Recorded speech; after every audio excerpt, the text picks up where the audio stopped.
Hey, what's up, everybody? Welcome to We're Offended, You're Offended. I'm Kim. This is Tyler, and the nose you just saw is Reese. And it is, I don't know, what day is it now? Friday. Yeah, Friday. Friday. So I hope everybody's hi Reese, had a great week so far. And hopefully you're all feeling better than I am. Crawled out of bed again, to do another podcast just for you.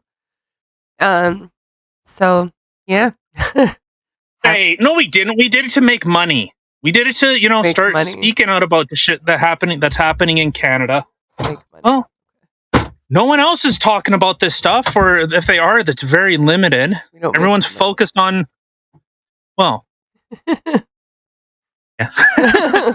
We don't make anything.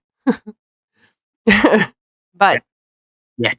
anyway, yes. When- You should get her to give you kisses. She gives the best kisses. No, I don't need these fucking weirdos beating off to this. Okay, relax. It's a little gross. That's what I'm saying. All right, so what do you got on the docket for us today? So Elon Musk, in his venture to purchase Twitter and actually making it a viable business model, considering Twitter has been falling, a lot of businesses have actually been collapsing. Like Netflix, we're going to touch a little bit on Netflix and the crater that was once Netflix, or was the building that the palace that Netflix once sat upon is now a crater. I had a chance to look into the budget 2022 bill. Man, there's some racist, discrimination in here. It's, I don't know. Interesting. And some other stuff did you see all the stuff that's going on with Johnny Depp? I don't know. Maybe we'll touch on that a little bit. I don't know if it's really necessary, considering everyone and their mother is talking. What the? Well, talking about this, and I was interested in it before, but I have no idea what's been going on with the court hearings and stuff like that. I've been not keeping up on the news because I've been too sick. Yeah, we're on what day am I on now? Day 8 of being sick, and it's now gone from COVID to it got me some pneumonia now, so that's super exciting. But other than that shitty news, I did get my taste back yesterday. It was very exciting. you realize, oh my god, is this what I eat? Well, the funny thing is, remember those noodles I was talking about? How our kid was like, "Oh, they have no taste." Yeah, they literally had no taste. They tasted like air, and so I still had some left. I tasted it. I was like, "Oh god, yeah, this has no flavor." So I doctored it a bit, and then I gave him some yesterday. I'm like, "Is this better?" He's like, "Oh yeah, much better." Actually had flavor now. Hey, well, before we get into this, the shit show that is the world, seeing everything collapsing, and to be fair, there's some things that are. It's really good to see things collapsing. I'm not. I'm in favor of the institutions that are collapsing.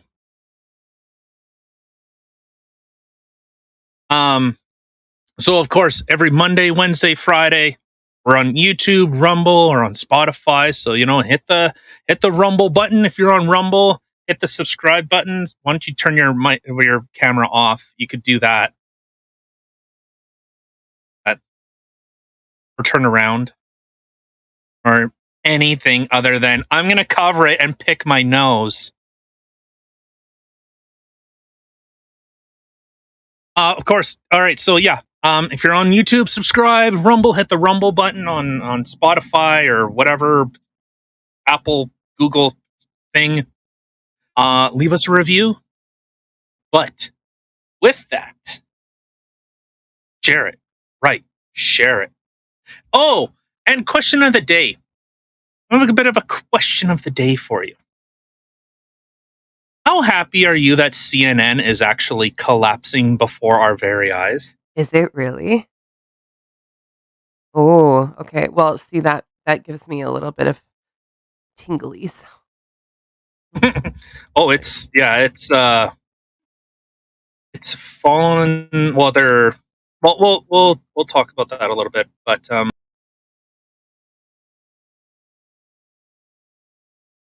let's get into this first shit show of a. I don't know what it is.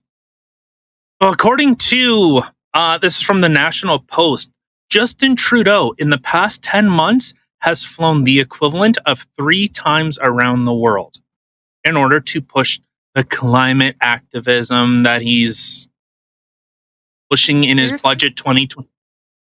3 times. He's circled the planet 3 times So in Skype 10 months. Skype isn't a thing. It's funny because a lot of businesses are, when the COVID hit, were doing things remotely that way, where they were doing Skype or Zoom calls or whatever. And it makes more sense to him to spend that much money and fuel to go to these things instead of just Zooming, Skyping in. That makes more sense. It's not like he's doing like big, like a press event. And you know what? To be fair, it's not that he's flying across. Like there is one thing in the transportation industry, and one thing that I pride myself on is being as efficient as possible. I hate sitting places. I hate wasting time because wasting time, you're not making money. But he goes from like Ottawa to Edmonton, from Edmonton to Toronto, from Toronto to Vancouver. Like, and it's funny. Saskatchewan doesn't give a shit about. Manitoba doesn't give a shit about. Most of Alberta doesn't give a shit about. It's weird. He goes BC, Ontario. That's pretty much the encompassing thing. I wonder But if he's ever been to Winnipeg. where That's it. was he recently? I think he was in Vancouver. Well, and to be fair, it's not like he's taking like a commercial jet. Like he's on a private aircraft, like I can't remember what kind of plane it is. Like it's like a Boeing like 737 kind of thing. It's not. I can't remember what the name of the plane. It's something similar to it. It's a Canadian version, basically. I Okay. find weird. I think it's like a Bombardier. I think Bombardier is Canadian, if I remember correctly. Actually, I think Boeing is too, if memory serves. But so in this article, they break down like the flip flop and wish wash and just the efficiency, especially to like in this budget 2022. You want to like.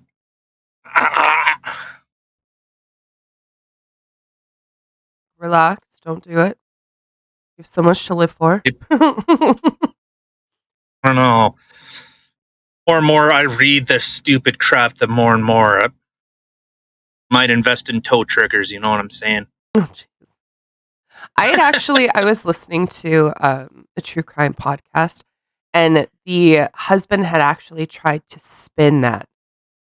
He was actually found, obviously, years and years later. I think it was like, God, 15 years later, they went back and exhumed the body, and they were looking at it and did another look see over, and they were like, yeah, your story doesn't quite line up. Yeah, but that was his thing. Was apparently she toe triggered it. Yeah, She killed herself. That was the original story, or that was yeah. the actual story? No, that was the original story. That's not what happened. Oh, No. okay. But no, yeah. So like, but again, it's the flying all over the place to push a budget again riddled with racism, riddled with this type of racial. What the So dramatic. unsus? Um, but a lot of pushing this race as our the least popular of the three major parties. Jagmeet Singh says racialized communities, which I don't know what that means. Like in real world, I don't know what racialized mean. That's another leftist talking point where there's racism in everything. Well, I was looking at some of this.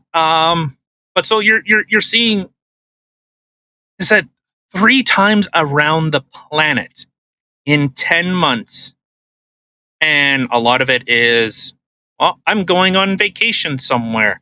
Oh, I'm flying. The PM, the PM embarked on the 363-kilometer Ottawa to Toronto flight 11 times over the past 10 months. After the Prime Minister's favorite short-haul routes is Ottawa and Montreal.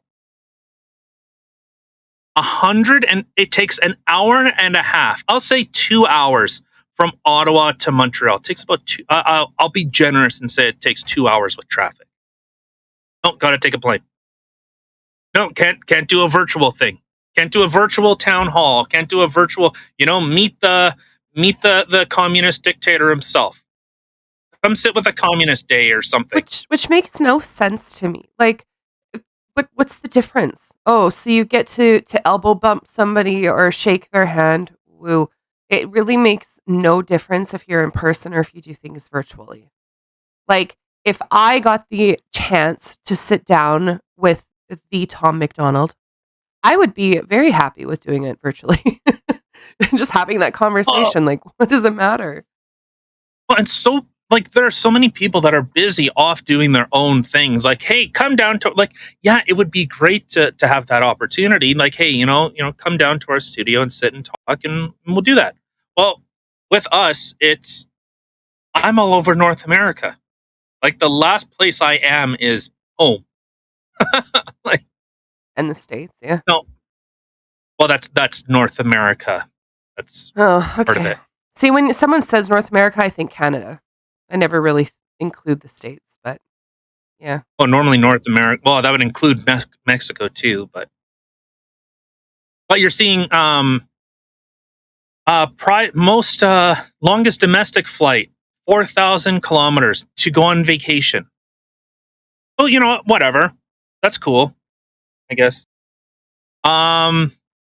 This was during the Truth and Reconciliation when he said that he was going to be in private meetings all day, and then the last second they updated it and said, "Oh, but not just joking. I'm going to Tofino in BC." To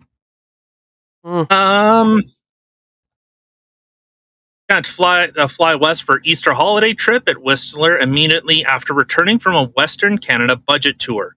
On April 8th, the Prime Minister departed Ottawa for a 415-kilometer flight to Hamilton, Ontario, touting his budget's housing initiatives. And, of course, we'll have this stuff listed.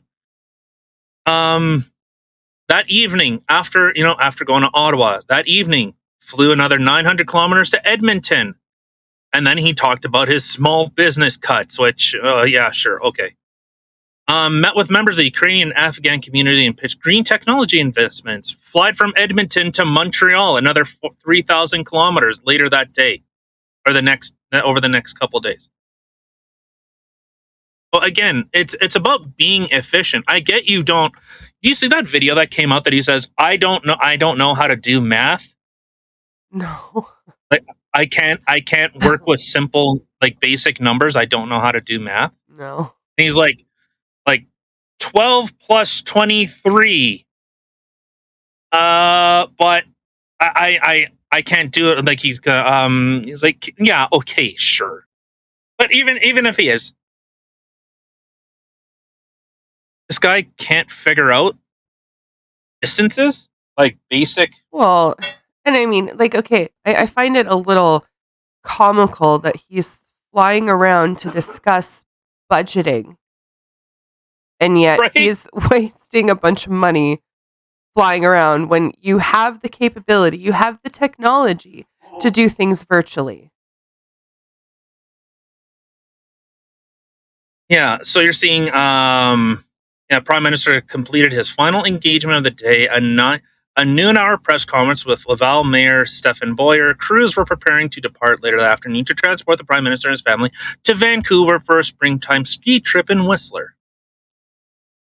Man, it must be good to be the king. But this is the thing. This is what people don't like. This is what people hate. When someone is touting, hey, we need to cut back on greenhouse emissions. You just did enough. You flew around the world 3 times. Yeah. Most of it within Canada. And it's not one plane, mind you. It's a fleet.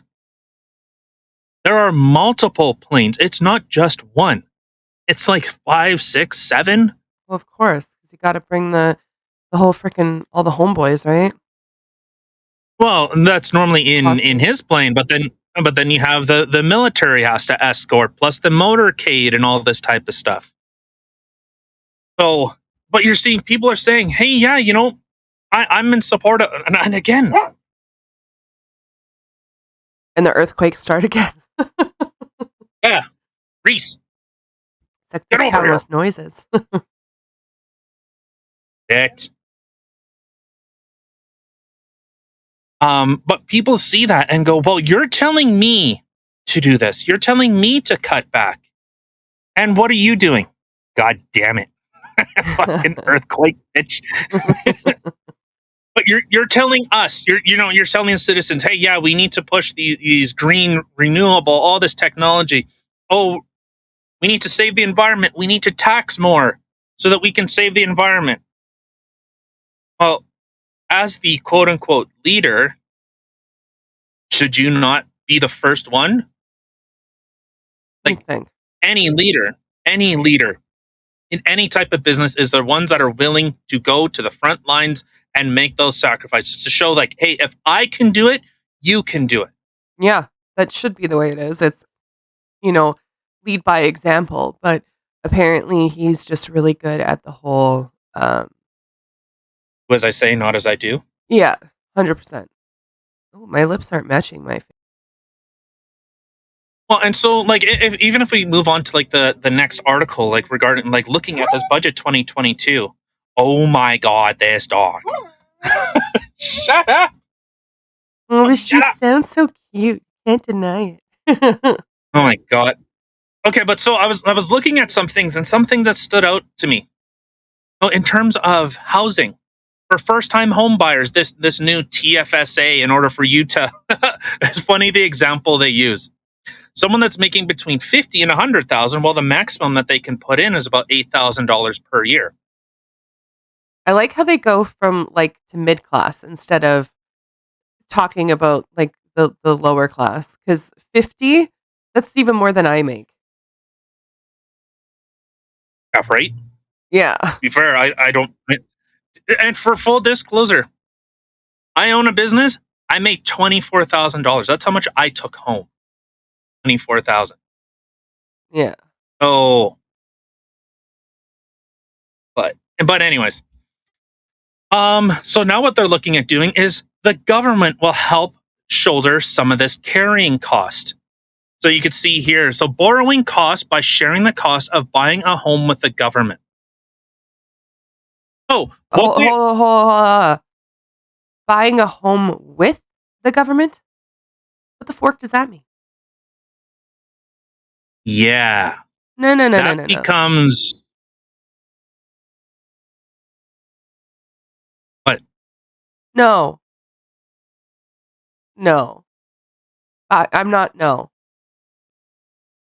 Well, so what this is doing, so there's that big problem in the states of guaranteed student loans. That no matter what happens, well, it's the government that's carrying it. These are guaranteed loans. So now I was seeing people that were arguing that, well, why aren't they incentivizing,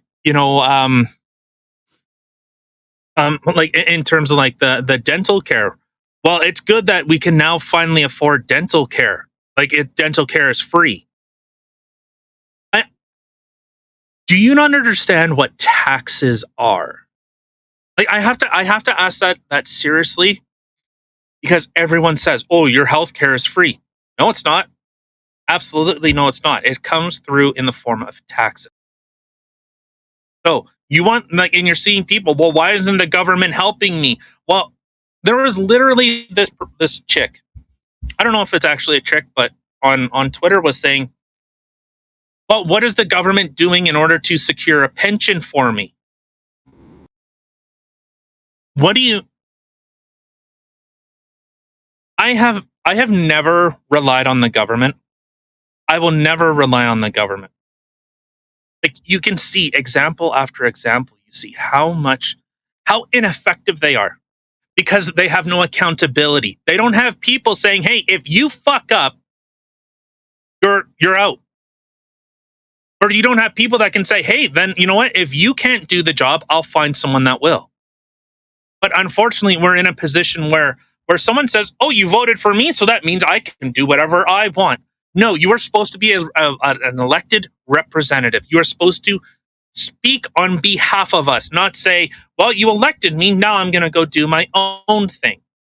And that's been my biggest problem, especially. I know the U.S. Doesn't really have this problem to an extent. They have more. They're more. Some are still on the side of their constituents. In Canada, no. You toe the party line first, then it's your constituents. This is why I don't agree with the progressive conservatives. I don't agree with them because I don't agree with the person that's leading it. When I talk to my MP and say, "Hey, like, these are some of the issues I'm having," and they go, "Yeah, I absolutely agree with you." When I asked about, like, what's Aaron O'Toole doing, and this is obviously when Aaron O'Toole was, running during the election. What is this thing about this carbon tax credit bullshit? And he goes, I don't know. I don't know. I'm like, so then what do you get? How are you guys going to support this? Like, well, that's what we have to do. Instead of siding with your constituents, people that are saying, "Hey, stop taxing more," because of course everything just went up. But now you're seeing, well, the government is going to help carry some of your cost to purchase a home. This is like the 2008 financial crisis all over again. Where the government, where the banks were fucking lending out subprime mortgages to people that could not afford them. It has nothing to do, and then I see a lot of people that are saying, "Well, it's because, minorities don't get bank loans as frequent as Caucasian people." No, that's been completely debunked. Another thing that's it's false. It's wrong. There's absolutely no root in fact. It's completely fabricated. You're going to tell the government, "Oh, well, the government's now going to help pay for your home." Well, then whose home is it? That's exactly where I was like, no, no, exactly for that. Because no, if I'm purchasing a home, I want it to be my home, not the government's home. Yeah, And I share it with.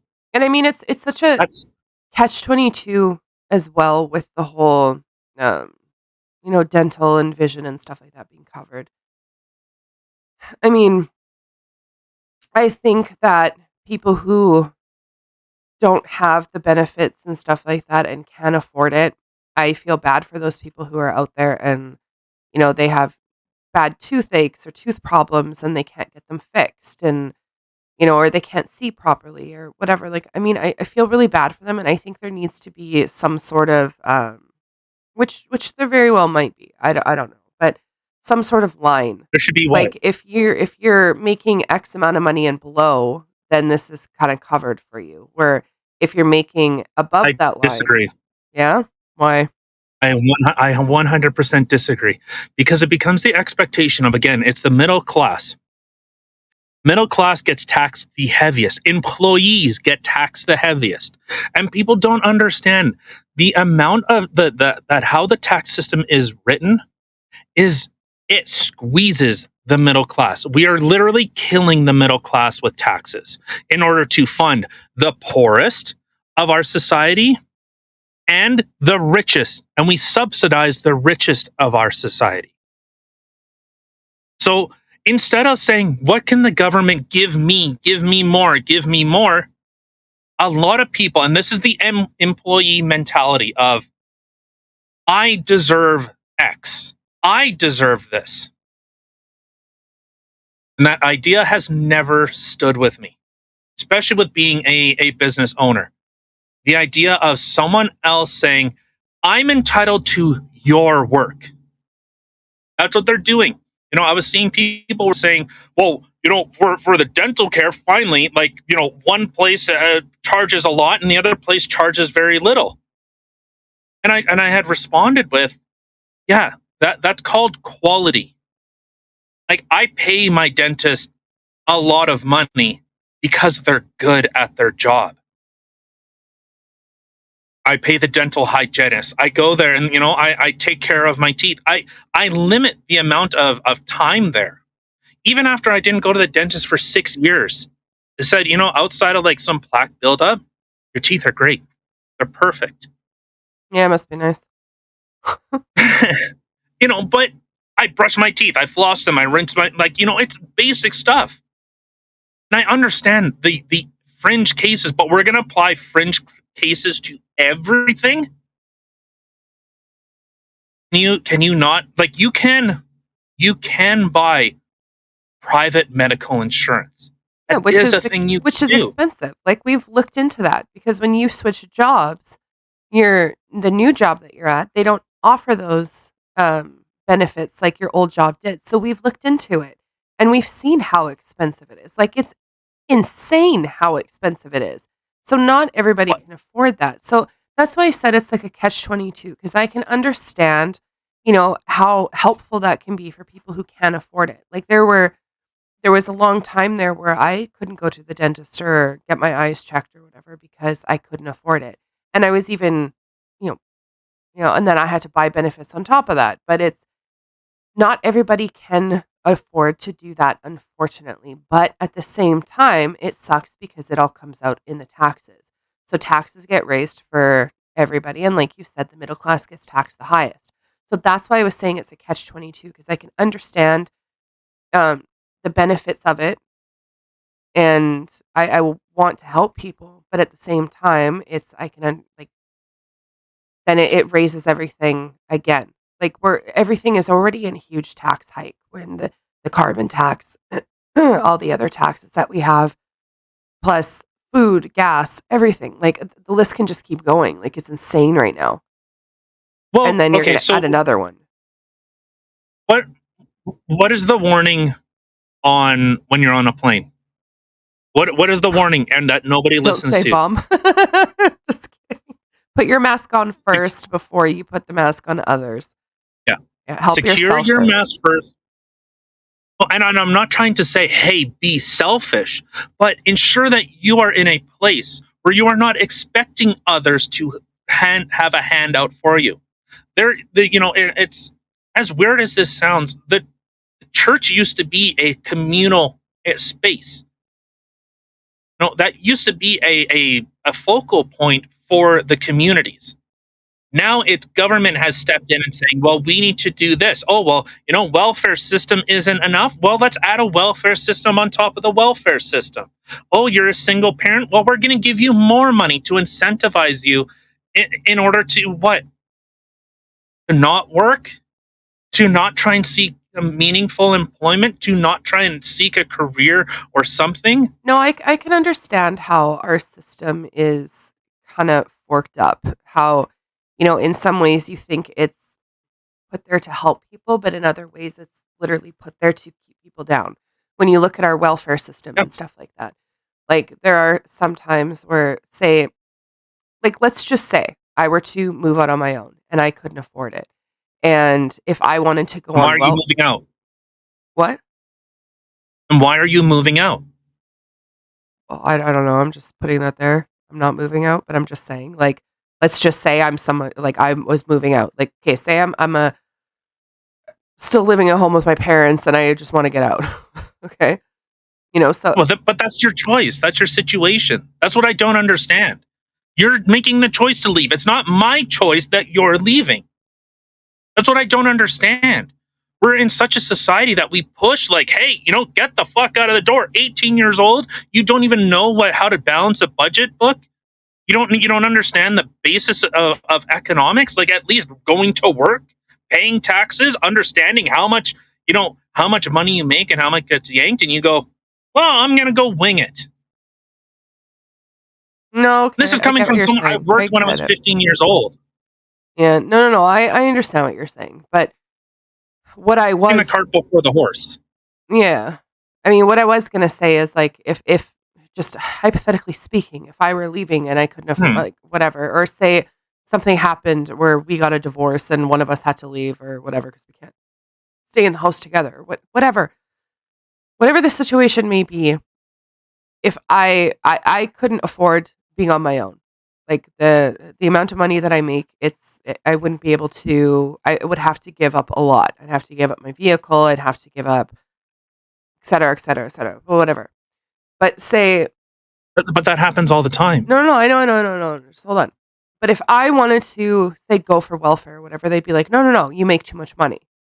So the option there isn't even to okay, well, we can give you a little bit to help with these costs, but that's it. But it doesn't work that way because with welfare, it's either you have to make below this bar, which is literally you can't afford to pay for yourself for anything before welfare actually kick in. If you make too much money, they won't help you. And the funny thing is, even too much money is above minimum wage. I mean, like Okay, you would have to make like insanely below, like you'd have to make maybe minimum wage and work part time.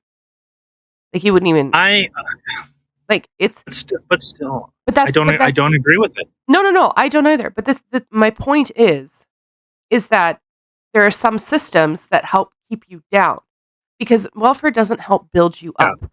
So that's where I'm kind of going with that. Like me myself, if I were living on my own or whatever and I needed welfare, I wouldn't be able to because they wouldn't be there to help give me that a hand to help me get on my own again. What they do is they take people, the people who really can't afford anything and they keep you there. If you start Okay, I making more money to try to get ahead, then they cut you off. And then the sad thing is when they cut you off, should. no, hold on.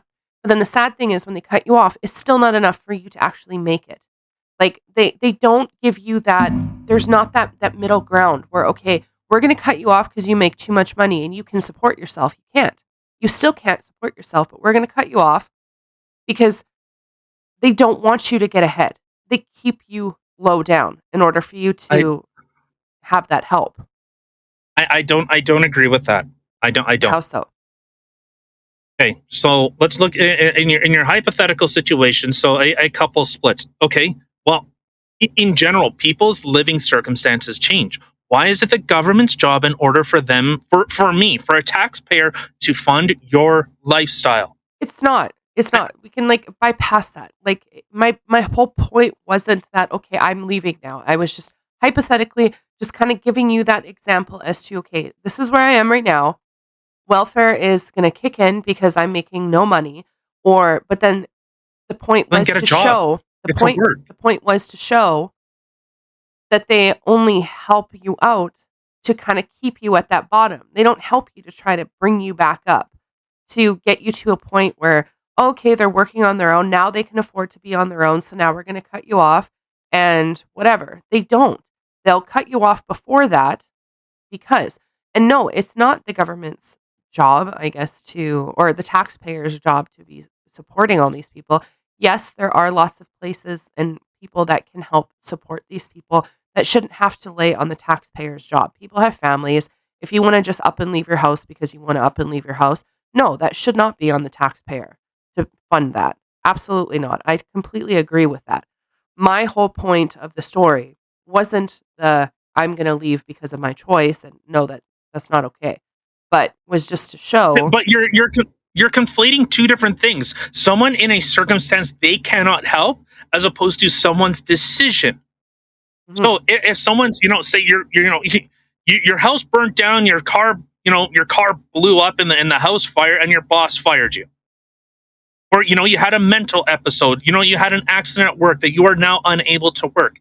Okay, I agree with helping those people that cannot help themselves now. I have no mhm, problem with that. I have a problem when someone says, well, because I'm on welfare and welfare gives me $600 a month, but you know that's just how it is, and so I sit here and I let the sands of time go through the hourglass until something's gotta change. But then they exactly. start demanding more. I want a cell phone. Oh, I have low income housing. Oh, I need a vehicle to get around. To get around where? What do we pay public transit for? Why do we have these incentives so that you can, like, that's what I don't understand. People's priorities are so fucked up. There was a Yeah. lady that this person with a disability said that I can only I can only, I have a cell phone, I have a computer, I have all this stuff, but all I can afford is ramen noodles. And why do you have a $100 cell phone bill? And to say that you can only afford ramen, I call bullshit on that. Because there are systems in place to help people that are disabled. And just because you're disabled, you seem to communicate just fine. Maybe I'm being crass, but I'm saying, hey, you are more capable of doing stuff than I think a lot of people give themselves credit for. Yeah. They say the system has held me down. The system has done nothing but cause me more pain and anguish. Then change the circumstance. Do something different. Instead of just saying, woe is me, the government's big, bad, and I don't like it.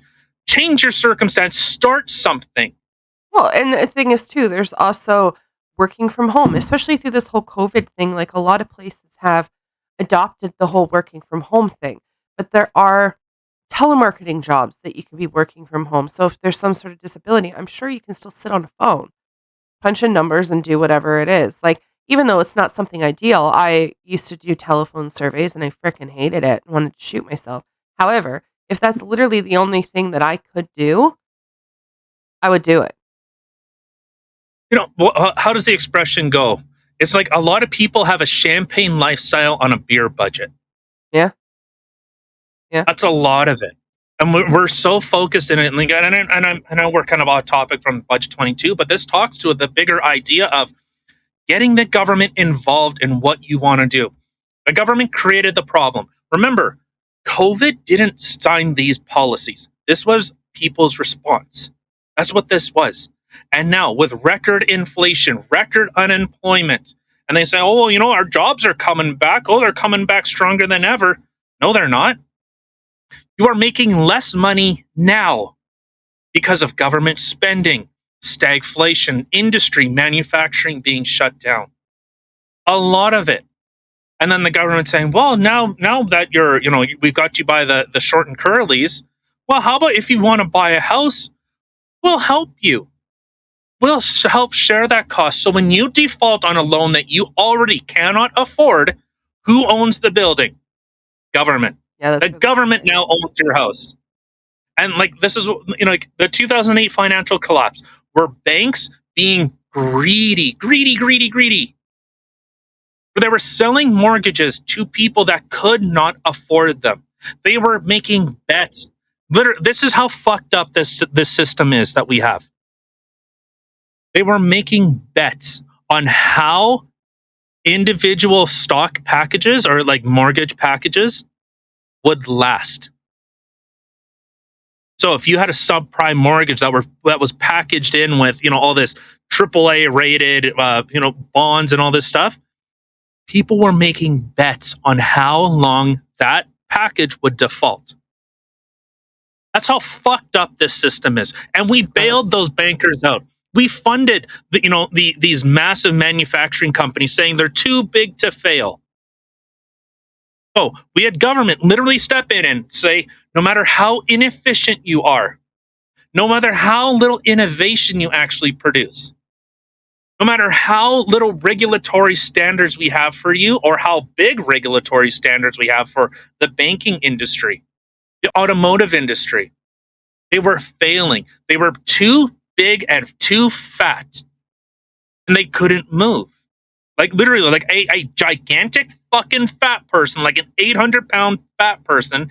They just kept producing, when they were young and had, full of spunk, and they were, go-getter, they were hungry. Now, they sit there on their couch going, remember the good old days of Detroit? I remember those days. And they just keep eating and eating. And that's all they've done. They just stagnated. They don't innovate. And then the government says, oh, well, you know what? Even though you've completely fucked everything up, here's a bunch of money. Yay. All right, but so let's look at some real estate practices are putting even more pressure on home buyers. And this is directly from the Budget 2022. And of course, anything we talk about, that we have listed, obviously sometimes we go off the cuff and we go derail a little bit, but Well, this is right from the budget 2022. So some real estate practices are putting even more pressure on home buyers and leaving them questioning whether or not they paid too much for their home. Again, you're regulating people's purchasing. I I don't understand that. So like if you went and bought a car, if you did your due diligence, this is what I find crazy. People fuck up and they royally fuck up. They don't get a home inspection. They don't get a trusted realtor. They don't, even go with their gut. Fortunately, my real estate guy, he's a great guy. And, he said, hey, Tyler, we were looking at this house. And he goes, this has a lot of potential in it. I see a lot of potential in it. And I said, I understand that, but I'm looking more for something else. He goes, okay. But, he's, I don't know. I don't understand. And to be fair, on the house that I bought, yeah, we got burned, but I don't say it's the realtor's fault. There's a reason, if you can see in Kim's background, there's a reason why there's a tarp, is because we have to renovate fucking half the house. No, you're not supposed to put people's eyes there. I've been trying to hide it with plants. But like I said, okay, at the end of the day, it falls back on me. There's title insurance that you could buy. People don't know about that. When you have a home inspector come, they're supposed to give you a detailed report, a binder of everything that they find wrong or things that could be a potential issue.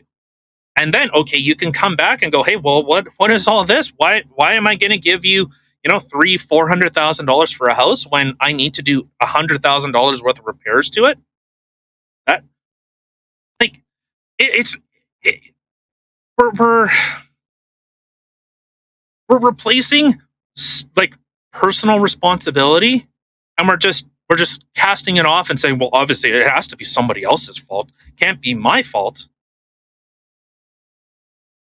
And if you look moving forward, so they're looking at implementing a home buyer's bill of rights.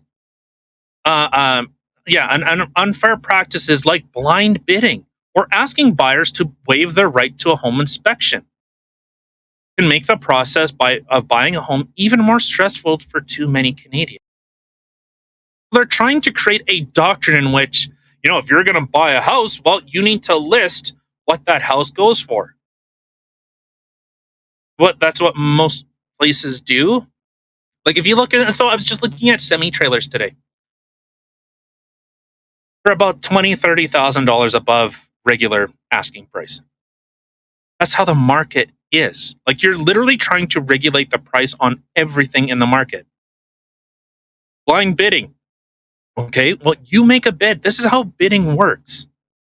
Like a blind auction. When you see those paintings at a gas station or whatever in a grocery store, and you put your, I want to pay $500 for this painting. I feel this painting is worth.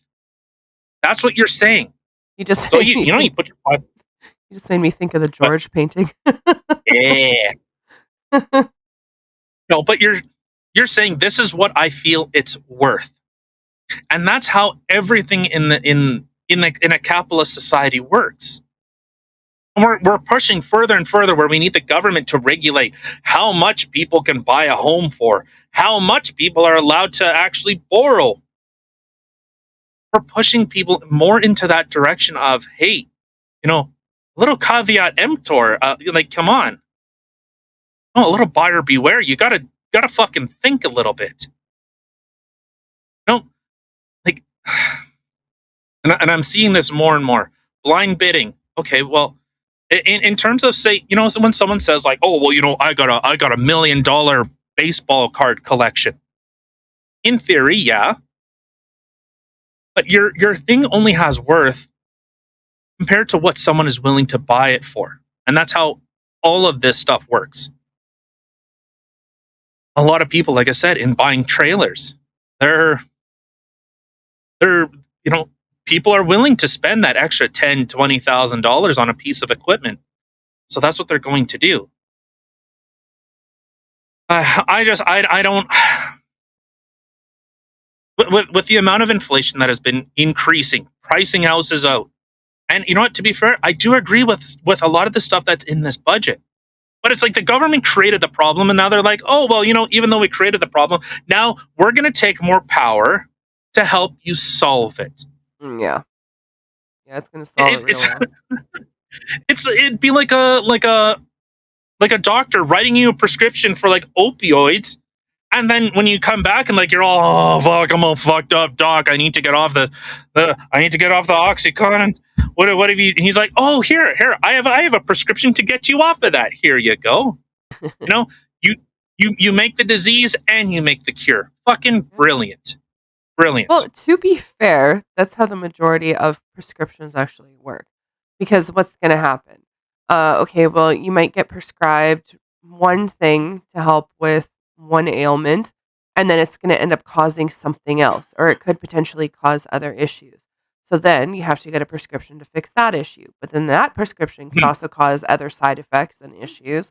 You know what I mean? Like, it everything that they do, it's or how they say they do anyway, is the benefits outweigh the negatives, right? So the benefit of this medication helping you with this is going to outweigh the possible side effects that you're going to get.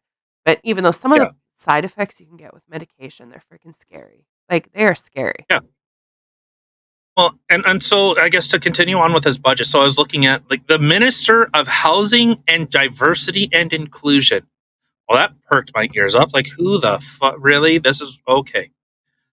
So I started to look into. So we'll look into that. The Diversity Inclusion Officer. Oh, look, ideology runs very deep in Canada, doesn't it? So making property flippers pay their fair share. Property flipping, buying a house and selling it for much more than what was paid for it just a short time prior. That's not what flipping is. That has nothing to do with flipping. There are wholesalers. That is very different than a flipper. A flipper is normally someone that buys a shitty run-down house, Fix it again. puts a bunch of money into it, and then says, "Here, community." Like this. Okay, let me see how I can explain this.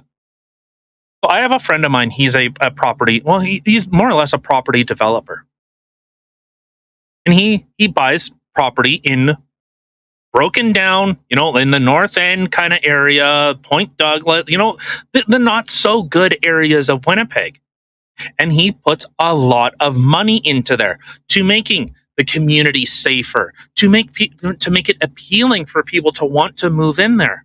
People don't want to live in the North End. Are you fucking kidding me? Anyone from Winnipeg, Salter? Oh, yeah, I'm sure you want to raise your kids there. North End? No, people don't because it's dangerous. There's not a lot of money there. There's a lot of poverty. There's a lot of gang problems. So, what a lot of these property developers do, and I know it sounds bad, they push out the crime. I know that's a terrible thing to do. They push out a lot of the poverty so that people want to live in these communities because what do we have? We have urban sprawl. Winnipeg is basically a giant donut. That's how I've always looked at Winnipeg. The center of Winnipeg is old and falling apart, and no one wants to live there. Everyone goes to the outer edges, the suburbs, as far from Winnipeg as possible. It's a really good thought process there. 100%. I never thought about it until you mentioned it, and I was like, huh, yeah. You Yeah. live in a Oh, donut. yeah, and that's how I've always seen Winnipeg. There are a lot of places. Yeah, every city, every community has their problems. That to say that is, you're being untruthworthy, or I don't know, or whatever. But so they put this money into these communities. Like I said, then you start attracting businesses. You start attracting, big developers that want to build, giant apartment complexes, high rises, skyscrapers. That's what ends up happening. You see, like I said, around the Salter kind of area on the North End. And if you've been in Winnipeg, you know exactly what I'm talking about. Selkirk, Salter, that kind of area. Yeah. Yeah, it's not a good area. Oh, people come in, they pump money into that area to help bring it up so that people can live there. Yeah, is it greedy? Man, if that's greedy, then fuck me, I'll be greedy. If it means making a community better and someone gets a couple hundred or maybe a couple $1,000 on the other end of it, or improving a house that otherwise would have been condemned or dilapidated, like those houses in the North End are built. Like they are Yeah. built to last. God, are those like they're big. They're 2.5, 3-story buildings. Those are mansions, a couple decades ago. Yeah. That's what those were seen as. Now you see them, like I, I remember when I was doing construction, I was working with a plumber, and he was like hitting on the wall, and you could like I was asking him like in terms of like how houses are built, how these houses are built as compared to how ones are built now. And he goes, the houses that are built nowadays, you can tell what fucking pump you're on. These ones, and he bangs on the wall and he goes like, it's solid. You can't hear it. You could murder someone here, and then no one next door is hearing it. Nice. Like, That's not creepy at all. but that's and they are very well built. They're built to last, not these cheap disposable houses. Yeah. But but that's the thing. House flipping is very different from wholesaler to someone that literally just buys a house that's speculative, that the market's going to improve in this area in a couple years and then I'll make my money. Okay. Yeah, but also that's the thing. People are taking risks. Like my friend that's a property developer, he's not doing this because he's trying to be altruistic. I'm sure there is a bit of that too there, but he's saying, I want to improve this community. Yeah, my incentive is I get paid. Oh, that's so bad. What a terrible human being. Yep. I But mean, you're also not looking. but that's the Oh, thing. sorry. Like What? they're putting money into it, and they're doing a bunch of work to it, like physical labor. So it's not like they're just grabbing the house, paying for it, and then exactly as it is, putting it back on the market and trying to get money for it. No, they're putting hard ass work into it. Like your friend that Yeah. you're talking about, like he does a lot of hard ass work. Like he works on that Yeah. thing day, night. He barely sleeps. Like it's just he puts a lot of work into it. So for him to be able to come out ahead, how is that a bad thing? Yeah. He's Like getting that's paid the for thing. his work. It's sweat equity. That's a lot of what this is. It's putting that time in. And like one thing is he says sometimes if I don't do the work myself, I won't make any money. And to be fair, I don't think anyone should be working for free. No. But you're okay. But so you're seeing inflation has gone up, housing market has skyrocketed. Canada's immigration, we're immigrating about 250,000 people a year. That's 250,000 people are entering Canada per year. Oh, this fund in the budget 2022, this new fund will target the creation of 100,000 net new housing units over the next 5 years. Now, how net housing units? That sounds like whether it's apartments, whether that's multifamily homes or single family homes. What does that mean? When you're immigrating 250,000 and you're generating 1/10 of that in a year, Yeah. well, you're not solving the problem. It's like trying to, if a dam is leaking, it's like putting a fucking finger in the hole, but yet around that hole is a giant fucking hole. Like Yeah. you're what are you stopping? Like, yeah, you stop this little thing, but what about all of that? Yeah. Like, just and again, I'm not trying to like knock on it. Like, yeah, I agree. Housing should be a lot more affordable. We should maybe Yeah. look at curbing, foreign investors, BlackRock, Vanguard, all these places that are giving people $50,000, $100,000 for sight unseen. How about why don't we talk about that? Foreign investing, where Vancouver, the whole west side of Vancouver, is Chinese owned, and I don't mean people that immigrated to Canada that are Chinese. Chinese multi-billionaires that this is just a home that they have. Yeah, I agree. I think maybe we should look at doing something with that. But no, let's just keep having money funneling in, funneling in. People bitched and moaned about this, but now what? What do we say? Justin Trudeau's xenophobic? What, you don't want foreign people buying your properties? What are you, some kind of bigot?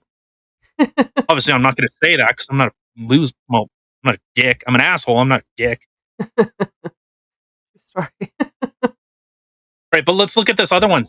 Funding black researchers. This is where the critical race theory its head starts to pop out of out from under the covers. Like, so I was trying to look up statistics, like how many researchers are black, how many people are white. I could not find any information in Canada, so I don't know. Probably because I really don't know. It's not an issue. Like, what? Why does there need to be an issue in surveys about literally everything? I would like to see the survey on how many people wipe their ass with their right hand as opposed to their left. Where are those numbers? Actually, in Middle Eastern countries, they overwhelmingly wipe with their left hand. Do you know why? Yeah, because they're fucking gross. No, it has nothing really. That makes sense to you. That's the reason. No, the reason Because they don't have toilet paper. No, They fucking wipe their ass with. Yeah, why? Then why? the reason that they use their Was it the left devil's hand? is because their primary hand, well, relatively speaking, is their right hand. Whatever your dominant hand is, this is the hand that you eat with. So they do I'm not aware of wipe. that. They do not wipe their ass with the same hand that they eat with. That's why. I understand that, but maybe if you actually had modern day plumbing, like fresh water, something, maybe you wouldn't have to use your hand to wipe your ass. Just throwing that out. I know, revolutionary thought. Plumbing, not where you shit in a fucking trench on the side of a street. There's still toilet paper, dude. Not in these places. Check it out. There No, I'm are good. literally places where Good. there are troughs on the side of the road, and that's where people shit. Is that So San Francisco? now that you said it, yeah. Yeah. Mm-hmm. Well, poop patrol. You can't God, even say what a just Middle Eastern places or whatever. We got a place just a little bit south from us that do it. little bit, yeah. What a absolute, what a way for people to fuck up such a beautiful state. Right? Man, Literally poop it up everywhere. Poop patrol. It's called poop patrol. You get an app on your phone to find where people have shit the most. Yeah, so you can avoid them. Yeah, and like it's really sad when you have, a beautiful state like that. That literally that's what's needed is an app called Poop Patrol. Yeah. All right, so let's look at this. So another one. Look at this. Another socialist idea. And to be fair, there are some places that they do co-ops, and you know what? That's fine. But most massive businesses are not co-ops. Employee ownership trusts encourage employee ownership of a business and facilitate the transition of privately owned businesses to employees. I disagree with that 100%. I shouldn't say 100%. I'd say like 95%. I disagree with that. Looked like you died. No, no, I'm trying to understand it. So this has to do with the idea of, me owning a business. My employee says, "Hey, boss, you should do," or actually, no, it wouldn't even be boss. It'd be, "Hey, Tyler, you need to do this with a business." And I go, "Well, but that's not. No, I don't. I want to steer the boat this way." You don't have the, if you're on the Titanic, you don't have the engineer. The guy that runs the engine. You don't go him going up to the captain and going, "But, well, boss, captain, sir." Oh, my nose is itchy. I love the noises you make. So, I think that we should turn the boat to the right. That should be starboard, but and the captain goes, "No, I'm I think we should head course because I know on the right there's icebergs there.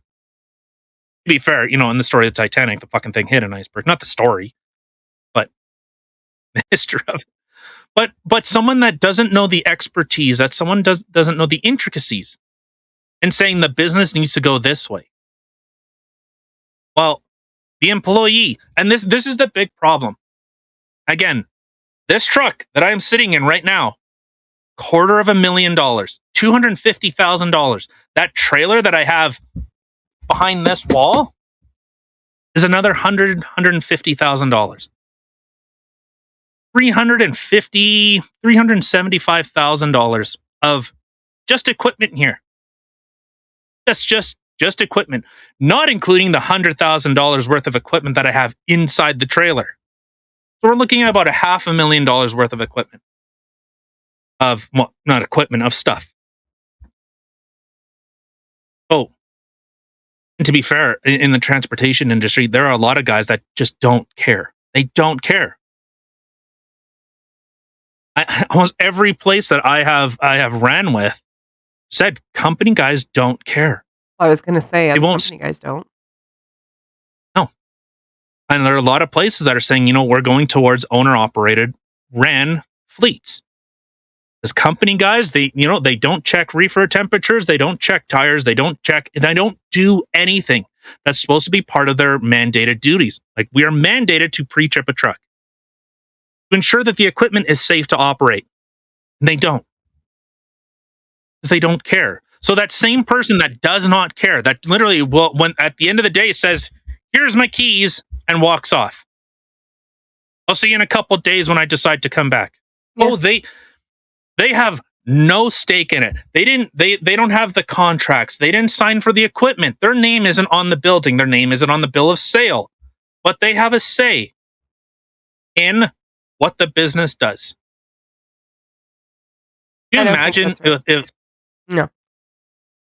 No, and you know what? To be fair, there are some places. Hey, if you have every month we have a survey of how are people performing, how are they liking it, that I can see. Try to make. I guess the way that I had heard it was train them so they can leave, treat them so they don't. You should train people so that their expertise are far beyond what you are capable of doing. But yeah, treat them good. Give them a good pay. Give them good equipment. Work with them, not against them. Yeah. And to have the idea, and like I said, for me, there's probably no one else in this fleet that will run harder than me, because I know at the end of the day, I am responsible for everything that happens. A lot of employees, unfortunately, don't. Well, no, they don't care. They don't see the amount of costs that actually go into running the thing, fixing the thing, because at the end of the day, they run it to shit, and then they can just hand in the keys and be like, "Oh, this isn't working. It needs to be fixed." They don't see what the costs are and stuff like that, so it doesn't matter to them.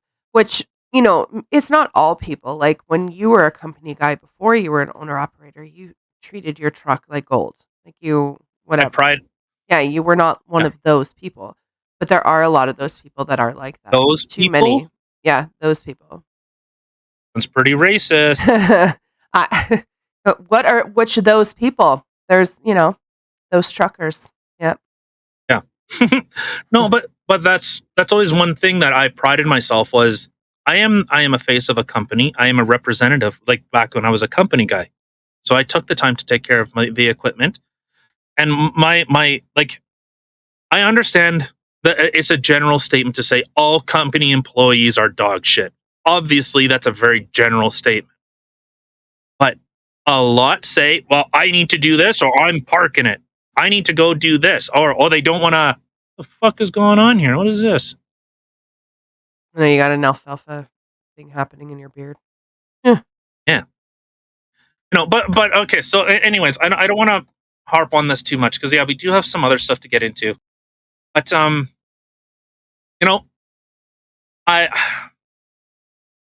I see that there's a lot of hangups with that. I don't think an employee, the bottom rung guy, has a say in in the absolute direction of where this ship is being steered. No, because you're And as an owner, you're hiring people to help you make your vision come to fruition, to go where you want it to go.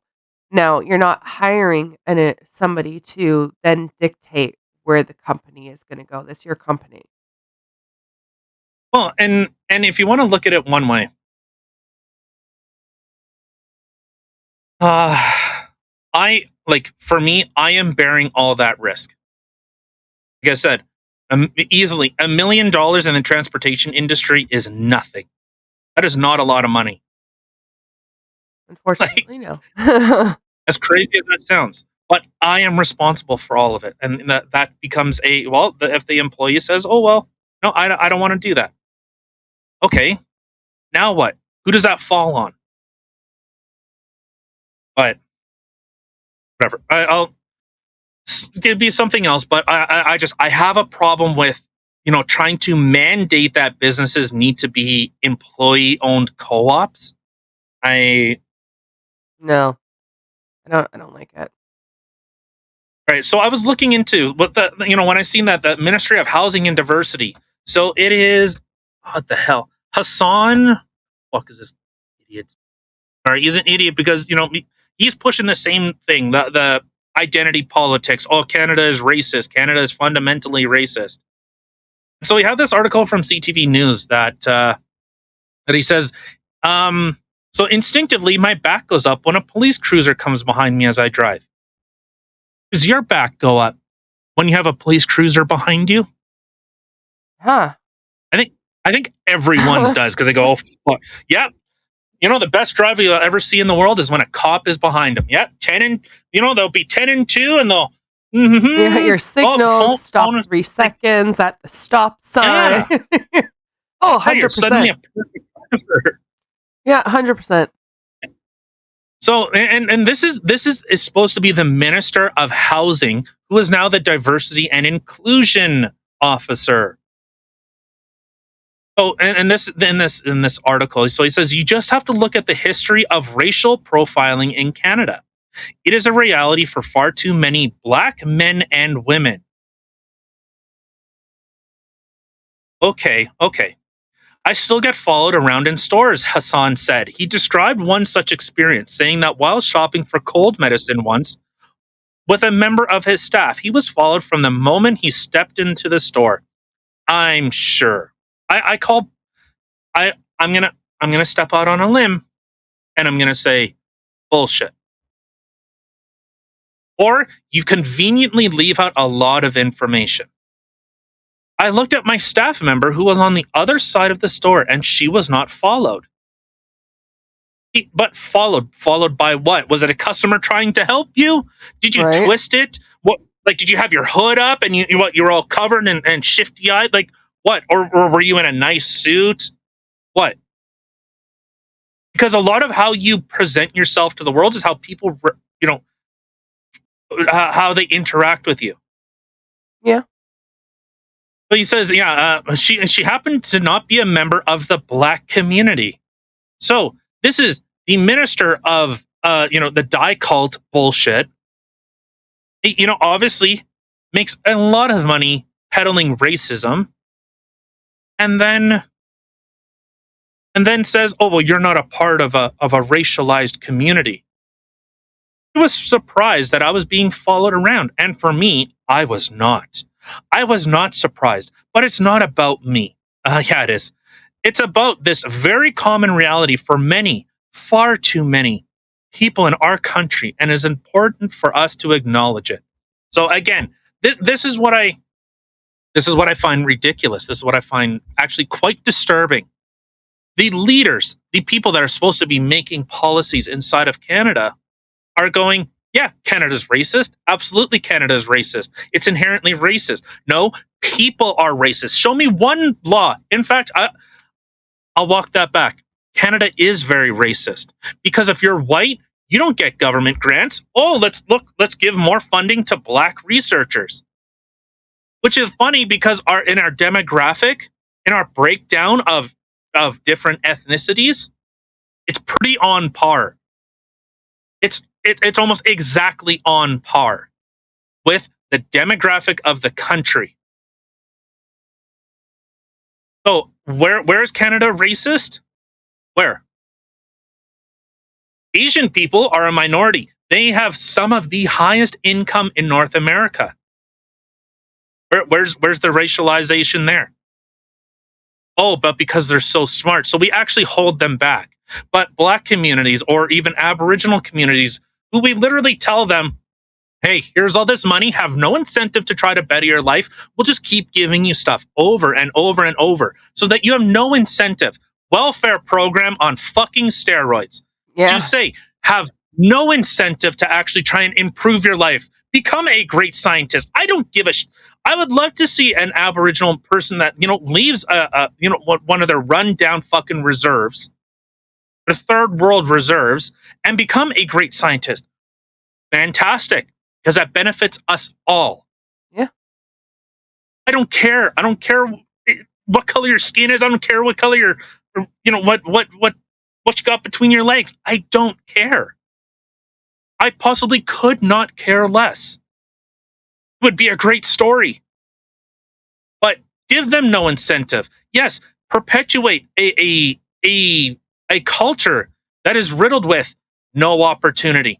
Nothing to stimulate the youth in order for them to achieve something like, hey, yeah, this is the reserve and this is where we live. And, when you're done school, well,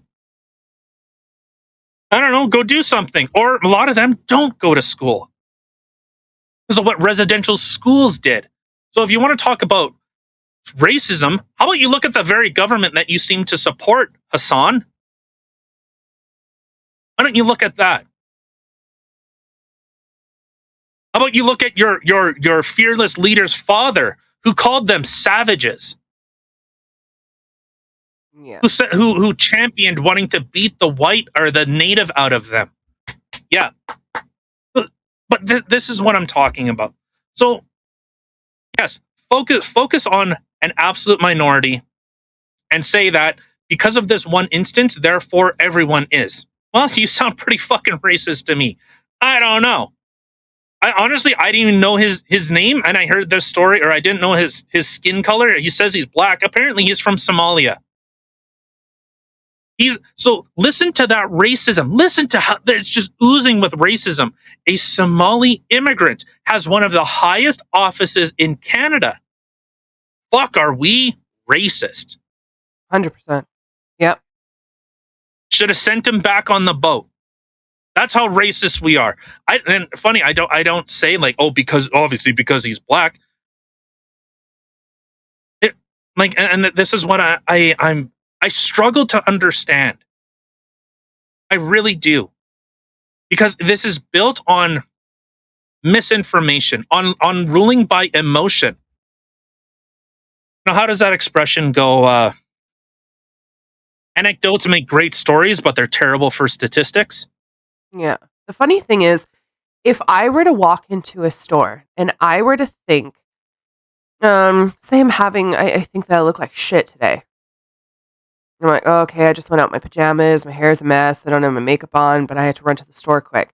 I could walk into that store thinking everybody in that store is looking at me because I'm feeling self-conscious about something. So now I'm going to go in there and I'm going to be what? Looking around at everybody, and then people are going to be looking at me going, what is wrong with her? It has absolutely nothing to do with what I'm wearing. It's just now I'm walking around looking super sketch and I'm super self-conscious. So I'm thinking everybody's looking at me when in reality, when you go to a store, you glance at almost everybody. It's not that you're staring at them. You're just glancing at your surroundings. But when you're feeling self-conscious, that tiny little glance makes you think like, oh my God, they're looking at me. Oh God, they're talking about me. Oh no. Yeah, So the thing is, if like, I was going to say, imagine say you didn't brush your teeth today and and you go, hello. that sounds and familiar. if they look down, if they look at your lips, you go, oh God, did they see I didn't brush my teeth? No, Yeah. Or when you walk around, you don't have deodorant on, you go, you kind of tuck your arms in a little bit more. Yeah. And you think, oh God, me. If someone goes, woo, you go like, oh fuck, does it smell me? Oh God, don't look at my teeth. Don't look at my teeth. Yeah. So, I mean, the thing is, if you walk into a store and you're already thinking that I'm going to walk in there and people are going to be racist towards me because of the color of my skin, it doesn't matter if someone just glances at you or they're just doing their job for stocking shelves and they happen to be in your direction. You're going to be thinking the worst and you're going to be thinking that these people are staring at you and they're following you when really they're not. It's projection. Yes. It's I'd say overwhelmingly, and again to say it does do people do racist shit?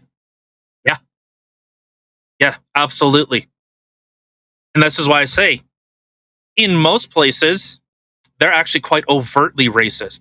You know, there was that video. I brought this up with our kid. He was saying that Canada isn't an inclusive country, and that blew my mind. But you know, I Yeah. agree with him, but for very different reasons. So there was that video of NBA players coming into China, and they were coming to perform, like or perform play. And what did all those Chinese people say to those NBA players? N word, N word, go back home, N word, fuck you, N word, Yeah. over and over. That was horrifying. When I saw that, I was literally in such shock because I've never seen that much, blatant racism, where Yeah, to see it, like, a whole bunch of people doing that, I'd be like, "Wha seriously?" Like, yeah, it was shocking. yeah. And so, but you know, this guy is going to equate. You know, and I brought up this story before when I was at a truck stop, and there was a black guy, and me and him were walking out at the same time, and he goes, "Man, that fucking chick bitch is racist." And I go, "Why? Why? What happened?" I'm sorry, I didn't see.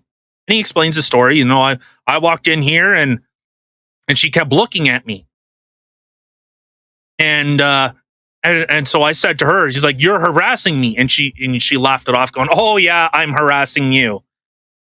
And then you know, after you know, and then whatever, he goes and buys his stuff, and he goes, "Yeah, you're fucking racist," and he walks out, and that's when I walked out with him, just inadvertently. And so I had said, "Can I, if I may, like, I'm just asking, like, you have your mask on?" He goes, "Yeah," and you have your hood up, right? Yeah. I said, "Could it be? I don't know. Maybe she is. Maybe she is racist. I don't know, but I would rather err on the side of someone doing something innocuous rather than someone being malicious. Innocuous mean that they're not meaning to do anything. It's just a normal thing. But I'm saying let's just take for an example. She sees, let's say, 1,000 people a day walk in and out of this store, and let's just in your situation, you have your mask on, you have a hood up. What would most people do, Sketchy. regardless of your skin color? Yeah. Yeah, but then let's say you're watching her and then she looks at you. Now she's focused on you. Like, why are you looking at me? Now Mhm. she's looking at you, looking at her, and you're going, well, why the fuck is she looking at me? And she's probably going, why the fuck is he looking at me? Yeah. And so I said, like, yeah, and that's kind of what I ended up concluding with. And I said, like, maybe she is racist, but I would like to assume that not. And maybe it was just a weird circumstance. 'Cause I'm sure, like I said, like 1,000 people walk through this business a day. Yeah. She has an interaction with all of them, and yeah, you know what? She probably has a good feel. Someone with a mask on and a hood up, and is kind of a little shifty eyed. Yeah, like I was. For those that don't know, I was a private investigator, and I did secret shopping uh, at stores. And there are things you can pick up on. And you know what? Is this racial profiling? Maybe to an extent. And this, hold on, before you say that I'm some raging racist, you can you can look at what someone is wearing. Yeah, absolutely. But what a bigger tell is, what are their eyes doing, regardless of skin color. Outside of what are they wearing and what are their eyes doing. Obviously, a big tell is when they go and they get really close up to a shelf. Obviously, like it. Most of the time, there's a good chance they're doing something. If Or they're you or going you like that, watch them, like, looking up at the ceilings for where the cameras are. Yeah. yeah.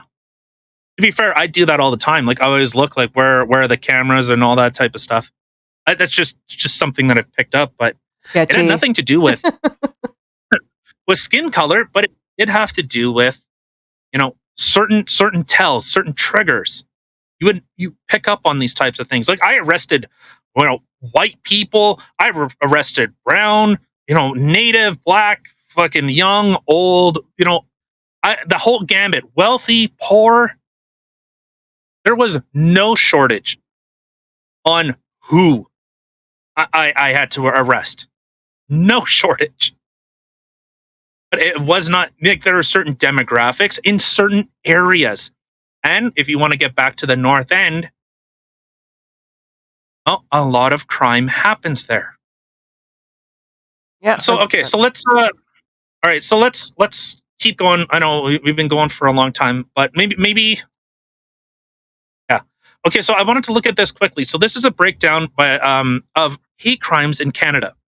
Notice from 2015, when this cut off to 2020, you see a pretty steady incline outside of 2018 to 2017. It drops and then it comes back up. And I was thinking, is it because, so we have obviously a lot of immigrants that come into Canada. We have expanded what hate crime means. We have expanded protected classes. So if hate crime is a thing, would it not? It's almost like the autism spectrum thing, the debunked study that said vaccines cause autism, which was completely discredited. Shut up, YouTube. It was completely discredited that vaccines cause autism. Yeah. But the only thing that changed was the methodology in which they tracked autism. Mm-hmm. Sorry, I had a little bit of an autist moment there. But could that be a reason why? So you're seeing race or ethnicity. You see that's pretty much the majority. And then religion is quite low. Well, but could it reported hate, police reported hate crime went up significantly. Well, but that's a total of. Mm.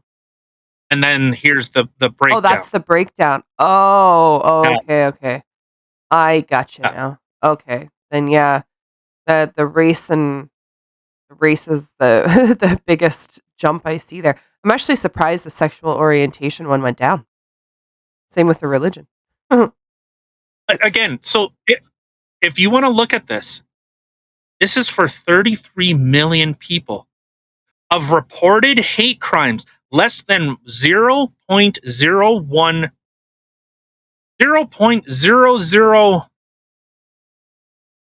at least 0.001% of the population has committed a hate crime. Virtually none. Out of 33 million people, 2,700 were reported hate crimes. Yeah. You understand how insignificantly small that is? We're looking at it as a whole with how many, the size of the population, 100%. When you just look at these numbers, you're like, oh God, 1,600 people? Oh, that's a lot. But when you think about it in the grand... What? Sorry. No. No, I was just going to say, grand? The grand scheme of things, like the amount of population and stuff like that, it's actually a super small number. It's incredible. It just shows how tolerant Canada is. Yeah. And to be fair, it doesn't, when it says race or ethnicity, it doesn't say from what side. Yep.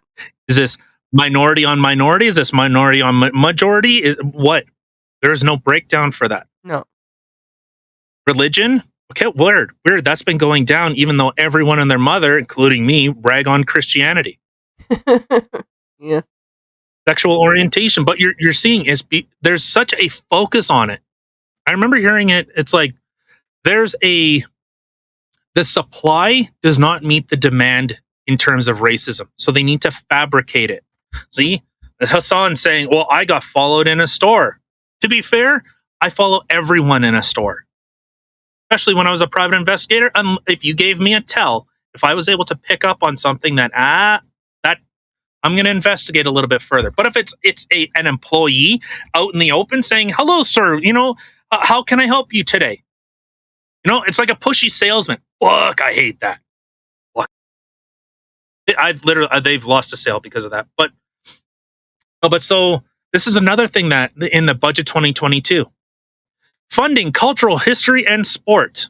One of the top thing, anti-racism action plan, which we already talked about in our episode about Canada funding fascist racism, is openly funding racism. The anti-racism action program helps address barriers to employment. I don't know where. Justice, don't know where. Social participation, don't know where. Among Indigenous peoples, racialized communities, don't know what that means. And religious minorities. I don't know where people are saying, I don't know where. Please. Because we just looked at. We just looked at it. But we're going to get, I think it was like $23 million over 3 years, if I remember correctly, for a 0.001% instance of a crime, which a hate crime could be, hey, Kim, your fucking hair is stupid. Why do white people have blonde hair? How rude. That could be listed as a hate crime. Yeah. But, okay. Okay, so I think we banged on this drum enough about all this stuff. So let's take a quick little shift. So Elon Musk is shaking the proverbial world. Twitterati's are shaking. The employees are holding emergency cry and struggle sessions in order to stave off the impending doom that is le gasp, free speech. Cry sessions. I'm exaggerating, but I'm sure they are. Okay, they probably are. Oh, Elon Musk has secured the $46.5 billion in financing for his Twitter bid from Forbes. Oh, to break it down a little bit, so $20 billion is coming from basically coming from Morgan Stanley, and another $21 billion coming from equity financing. I think Elon Musk himself is fronting $13 billion or $11 billion. So, yeah, Musk has not yet made a formal tender offer for Twitter, but I'm sure that's going to be coming very soon. And he's already told he even publicly said, if I bought Twitter, I would fire everyone on that board of directors, which would already save $3 million a year. So I've already saved you a bunch of money. There you go. Bye, guys. A slew of Wall Street firms, including had reportedly been interesting joining the. Yeah, okay. But you're seeing, Elon Musk he wants to buy it. And I think, like we said before, how he sees Twitter as this is the de facto, public square, and actually making it free. But he's seen the poison pill, because now he sees that, hey, the board of directors could be charged with an SEC filing grievance that they're shirking their fiduciary responsibilities, which means that they are actually intentionally not helping the shareholders, which should have a say in this offer. They have to consider and have a shareholder meeting in order to seriously consider this. I like how you've been jumping on it this episode, where you're not even letting me Kevin Hart you.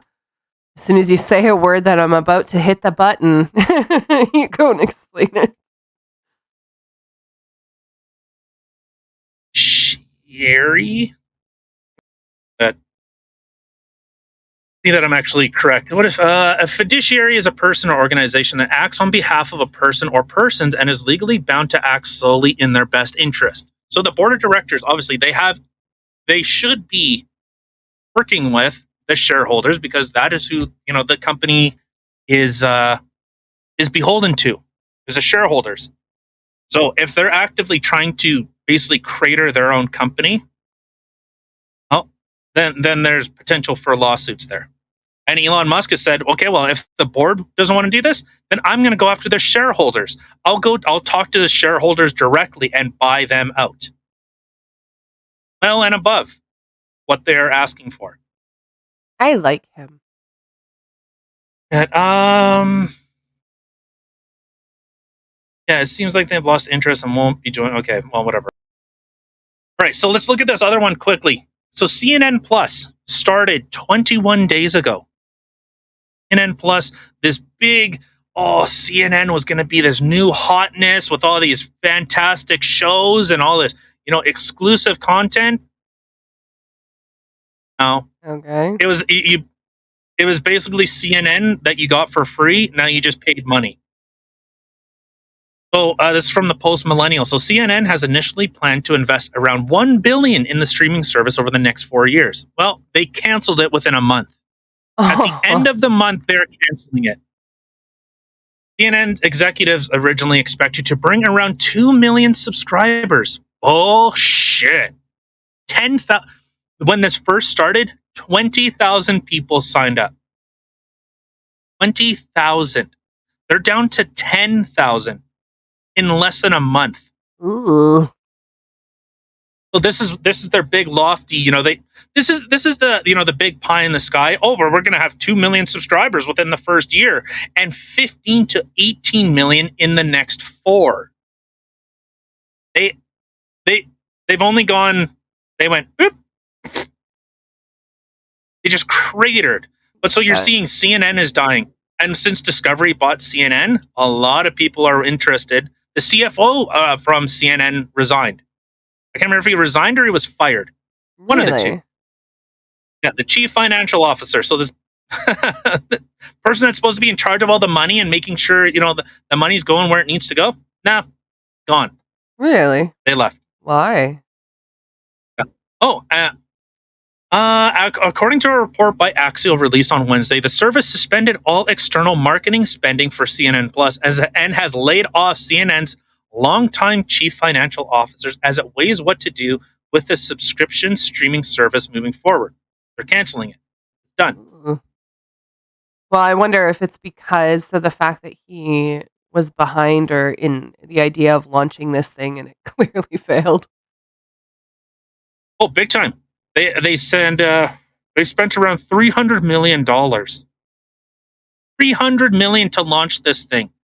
And even if you say, let's say, I don't know, a monthly subscription, let's say it's $7? I'd say that'd be like maybe $9. $9 a month. For 10,000? So you made $90,000 out of 300 million? 90,000? Right? My number right? Whatever, I can't math. Yeah. I'm allowed to say that because I'm not the prime minister. But so you're seeing, CNN Plus is completely cratering. Netflix has dropped over 40%. In fact, this article from The Guardian, I can't find where it actually says 40% now. But you're seeing from The Guardian, shares of Netflix lost more than 35% of their value in New York on Wednesday, after the streaming giant announced it had lost more than 200,000 subscribers in the first 3 months of the year and said it expects to lose another 2 million over the next quarter. Why? Oh, did you not see their new advertising? No. Look up, he's expecting. I'm sorry, what? Oh my God. Yeah, they're pushing all this stupid shit. So, there was cuties. So that was already a controversy. There was the stuff of removing the the star rating, the 5-star rating system, because Amy Schumer's comedy special fucking tanked.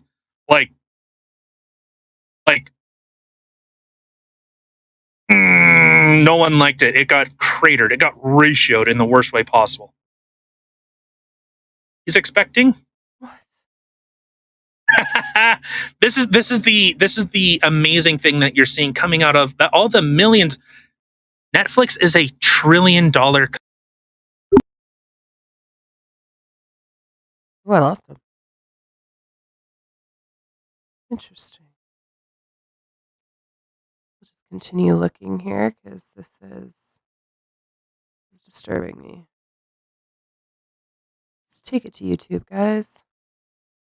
Oh, Jesus.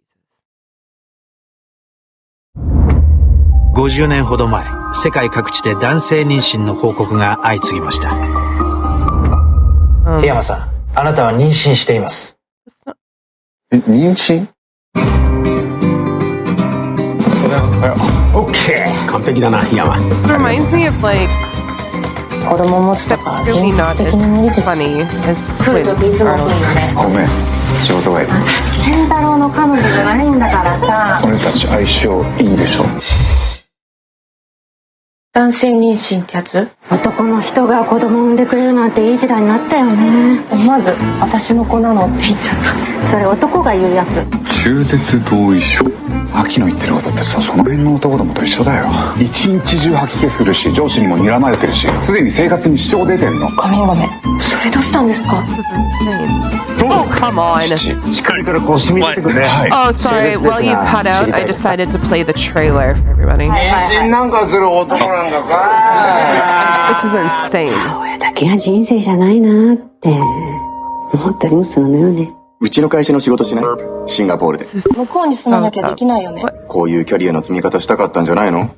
これ以上限界です。すいません。やめるだなんて無茶を言うな。俺はもう逃げる癖がついちゃったん Okay, だ well, I think we've 俺 seen がどう enough しよう of と this. 秋に I は関係 can't ない。 even do anymore. This is just insane. Oh. Oh my god. As if that's a thing. That is just insanity. Like, and I was saying, you weren't here though, but I was saying like this reminds me of like that movie with Arnold Schwarzenegger and I think Danny DeVito or something where twins or whatever when he got pregnant. But the thing is, like, this isn't even a comedy. Like, at least that was a comedy. It was a silly movie where this is like hardcore drama and like, oh my god, he's really pregnant and his like, I mean, I can't even like entertain. Okay, so now I understand the fall in this. Oh my god. Well, there's that. Like I said, there's the cuties. You know, literally having little kids stripping. That was disturbing. Yeah. If you didn't hear that or see that, you heard that right. They literally had like 9, 10, 11-year-olds stripping. So this was, this is, Netflix original, but you're seeing this. And then Elon Musk saying, like a lot of these, well, he said, this woke stuff is like a mind virus and it's just destroying company. Oh yeah. So this is what Netflix has decided to, hitch their horse to, or however, ride their horse. Whatever that fucking expression goes. You know what I'm talking about. But you're seeing, they dropped 40%. They were worth $700 a share, and they dropped to $244. That is a big drop. Holy crap. Yeah, so at their peak, from $700 a share to $244. Well, because that's the thing is people are making it out that the community that they're appealing towards or attempting at appealing towards is like this massive community, and it's not. It's a small number, a very small number. It's just people are jumping on that bandwagon to try to quote unquote fit in. Or to make a buck if you're a company. Baby. Yeah. You've seen it with Gillette. You see it with Disney. You see it with Netflix. You see it with these companies over in Home Depot. How many times do I need to tell you, old man? Like, to be fair, the community you're appealing to, have you seen them? Have you seen libs of TikTok? All of them look fucking homeless. And psychotic. They have serious mental issues. They ain't buying your stuff. They don't like Nestle. It's funny that, the whole Nestle thing, but, they'll boycott it because Nestle is still operating in Russia, which is the one thing I actually agree with them on. Well, I actually agree with Nestle still operating in Russia because it has nothing to do with the government. It has to do with the people. The people are being hurt by this. Yeah. Fucking libtards. No, 100%. And the funny thing is when you say about like the Nestle thing, like we had an episode a little while ago that touched on just some of the things that is wrong with Nestle and the shady shit that they have done. Only some of it. And the thing is, out of all the things that they have done, this whole thing, this is why people are saying boycott. It has nothing to do with literally them being baby killers or killing animals or, taking water away from communities and like, no. You're really saying water isn't a human right? Yeah. No, because they're selling in Russia. Right. Okay. Yeah. And the funny well, I don't want to get into the Russia-Ukraine stuff. I think everyone already knows my position. I feel for the people, the citizens, government. Well, they're all a bunch of Nazi-supporting assholes anyway. So and one of the most corrupt countries in the world. So I care about them. Why? Why do I care about the Russian or the Ukrainian government? Well, it's not about the government. It's all about the people. And I think a lot of people I support, and my heart goes out to all the people on both sides. Yeah, that's the difference. For the citizens, absolutely, I sympathize with them. Yeah, that Poland has taken a lot of them in. There are a lot of countries have Canada. The UK. There are a bunch of places. Yeah, absolutely. The citizens, I feel terrible for. My heart breaks for the citizens. Because I'm sure they didn't want their government to start bombing people. No. I'm sure they didn't want the Russian government coming in and bombing them. No. I think that's a reasonable statement. But the government? Yeah, the government, that's why, when I talk about China, I don't talk about the citizens. I talk about the regime. I talk about the government. Those are two very separate things. Like if some foreign nation came in here and just killed all our government, I would go, hey, thanks. Like, hey, you know what? Maybe let's work out a deal. We keep Canada. You get rid of those guys. Obviously, I'm not trying to advocate for murder, but it's the citizens that all get hurt the most out of this stuff. Yeah. But anyways, the government want to fight. Just find an island, ship them all off to an island, and they can just deal with it themselves instead of actually hurting the country and the citizens. Like, just, you guys want to duke it out? Go duke it out on your little island over there where no one else will get hurt but you guys. Right, but so you're seeing, so Netflix. Oh, okay, so they dropped 40% already, and they dropped another 35% from that. So, sorry, that's why my numbers are a little off. Oh, jeez. You're seeing, Disney is tanking. Paramount Plus is tanking.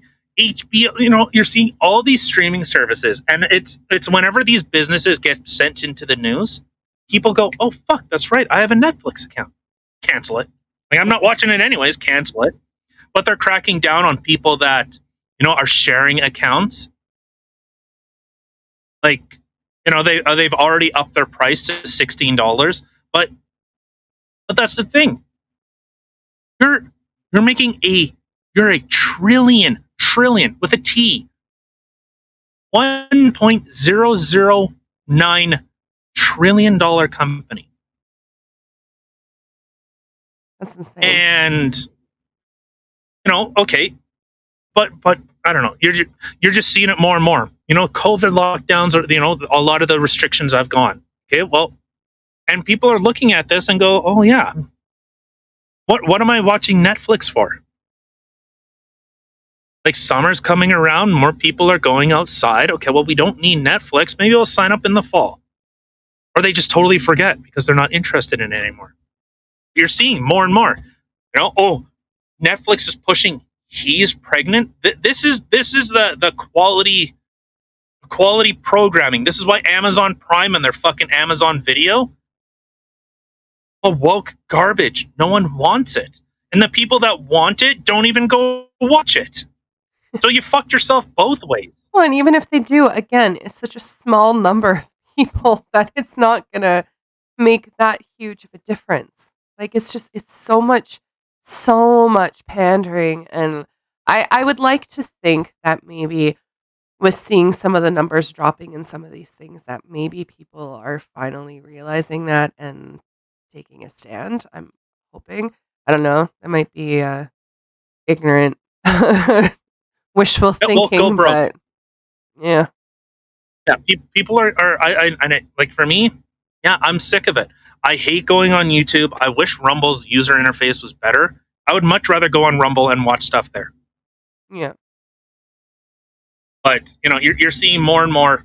There are these parallel economies emerging. You're seeing it over and over. Jeremy's razor because Harry's had a fucking whiny fit over nothing. You see company after company pandering to this stuff, saying, yeah, absolutely, we're virtuous and we're brave, strong companies, and we stand for LGBT rights. Everyone does. That's the funny thing. Nobody really cares about it, but it's when you have to push this woke garbage where, what is a man? Well, I'm not a biologist, but... Well, that's the thing. Like, it doesn't... If I were to say...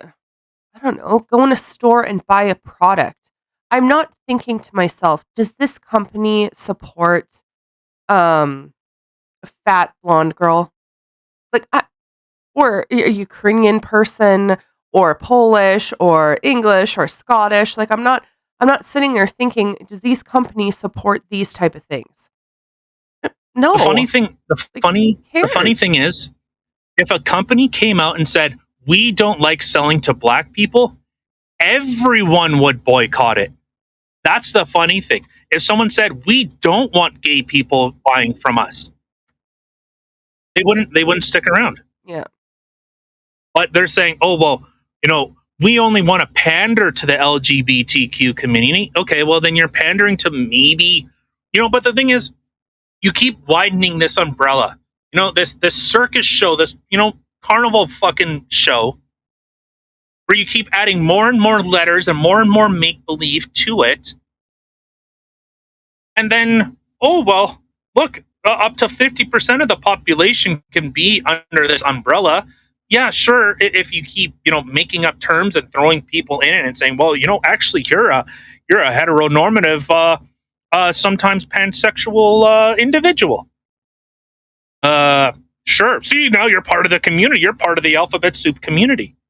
Oh, well, we're going to throw maps in there too. You like fucking kids? Because they're the next ones in line. That's like, but that's the thing, that they're trying to push this stuff, trying to say, well, you are part of the community. It's like the whole Christian thing. Okay, I'll say this, and then we can get out of here. It's like the whole Christian thing with Halloween. It was a pagan tradition. Easter is a pagan tradition. Christmas. And they said, yeah. Oh, well, you've been celebrating. You didn't know, but you've actually been celebrating the resurrection of Christ this whole time. You just didn't even know it. How weird. Even though their dates were completely different than us, son of a bitch, to get those pagans. Yeah. Yeah, 100%. That's what Christmas. But the birth. But this is what's going on. But they're just saying, oh, well, you've been supporting LGBT, you're part of the LGBTQ alphabet soup community this whole time. You just didn't know it. Boy, what was a fucking Pinocchio? I'm a real trans, or, like, if you just keep making stuff up, yeah, I guess eventually, people have to be a part of it.